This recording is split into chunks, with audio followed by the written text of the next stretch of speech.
Ladies and gentlemen, boys and girls, welcome back to Sharp Sports Media. It's been a long time. It's been a while. No videos coming out. Obviously, we've had a lot going on. We've graduated college, so that's why there was no Sharp, the Sharp Show, no radio show being posted. The podcast, unfortunately, um, my podcast host, he got a job, great job, couldn't really do the podcast anymore, but we found the time. We're going to put in the effort. We got videos coming out now. We're getting ahead of this. We got a lot on the plate for everybody.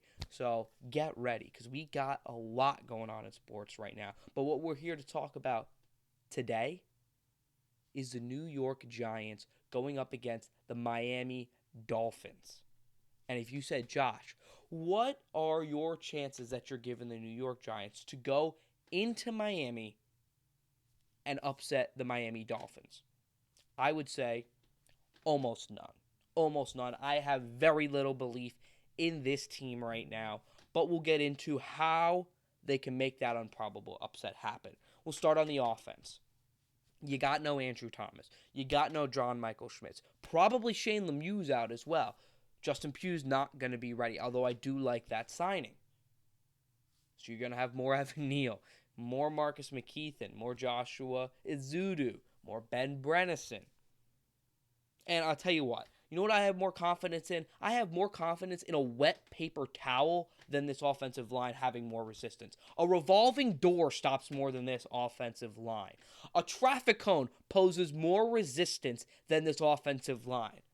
That's how bad they are. But they're not the only ones who need to improve. Daniel Jones needs to play significantly better than he did last week. And what I want to see the Giants do is I want to see Jones go through more progression based instead of just, all right, short pass, one, two-step drops, 1-2, and I need the offensive line just not even to give him that much time. I don't expect 4 seconds, but just enough to step back and look through 2 progressions. I don't need him to get through 3. I don't need him to get through 4 because that's not going to happen.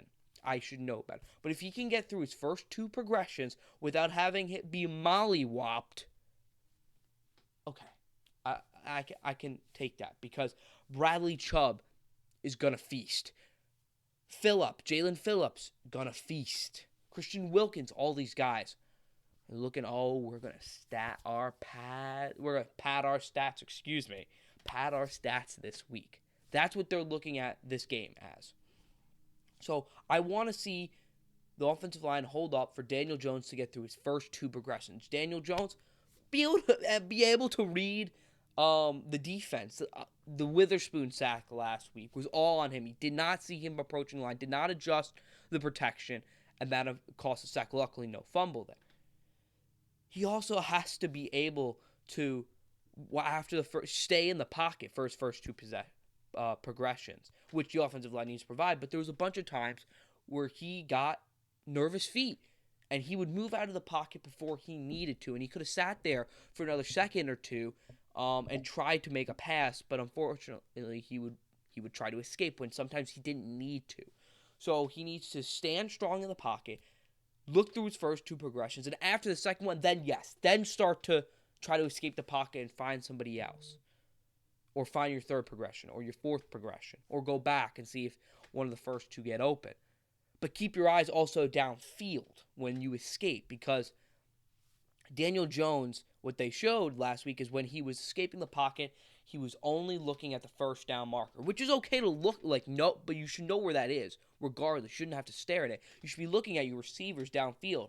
See if Wan'Dale Robinson breaks open. See if Darius Slayton breaks open. Waller. One of these guys can cut loose when they're freestyling kind of out there, when they're trying to get open after the route, when you're breaking free of the pocket. So those are the 2 biggest things. You need time, and I need Daniel Jones to kind of go through his progressions well and not be afraid to sit in the pocket and take a hit. And when you do escape, keep your eyes downfield. Now, skill position-wise, you need to get Darren Waller more involved. He is the best player that's not Saquon Barkley as a skill position player in this offense. Even if it's just even a screen or something, or just a quick slant, get the ball in his hands more. I wish Saquon Barkley was playing. I don't think he will. Otherwise, you have to get Saquon Barkley the ball. But otherwise, find creative ways to get the run game going, whether it be a pitch, whether it be, you know what I saw last week? I liked seeing Wan'Dale Robinson be involved uh, in the pre-snap as a running back. Whether he is running a route out of the running back position, whether he takes a handoff. I kind of like that, especially with Saquon out, that allows you to use another wide receiver, that allows you to somebody else to get involved. And I think using his speed in multiple ways is a good thing. I also want to see Sterling Shepard become more involved in this pass game. Paris Campbell has been awful. I don't want to see more of Paris Campbell. Sterling Shepard has been a solid player for this team for a long time when he's been healthy. Let him go see what he can do. I know he's getting up there in age. I know he's been hurt. So he's probably not the best version of himself. I don't care. Let's see what he can do. He's getting frustrated. They said they're going to play him more. Hopefully he sees some real time. And lastly, you gotta use Jalen Hyatt. You gotta push the ball downfield with him. That's going to open up so much more because what defenders are doing is they are not biting on the fake routes or the double moves because most of the time Daniel Jones is checking down for 3, 4, 5-yard routes. He doesn't throw the ball 10 plus yards, so they're creeping up and they're trying to jump these routes. So make them pay for that with a Jalen Hyatt over the top. Then they'll start to respect the deep ball, and you can hit some of those more. And it keeps the defense guessing, keeps them on their toes. But when they're not on their toes, when they're creeping up trying to jump routes, you can't keep throwing the ball short because it's not going to work. On the defensive side, well, you need to see tackles. The amount of broken tackles that opponents are making on us is ridiculous. The Noah Fant running, he didn't score a touchdown. I don't believe. I think he was down like the 1 or somewhere close to there. But that was unacceptable. That was unacceptable. I understand, guys. I'm a big Micah McFadden guy. He went to Indiana. I think he's got great talent.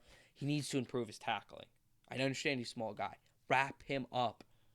Even if you got to hold him for a second, let other guys help you. You got to make a tackle. Other guys, Jason Pennock, I need you to be able to tackle, man. It's the most basic thing you have to do in football is tackle, catch and tackle. So that's the biggest thing from the defense, which is kind of wild to say tackling, but that's what it's come to. Kayvon Thibodeau looked a lot better last week. Azeez Ojulari looked good.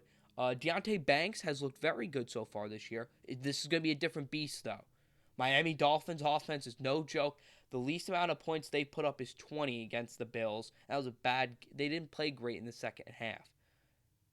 Besides that, 36, 24, and 70, as all people know, about that 70 spot that they put on Denver.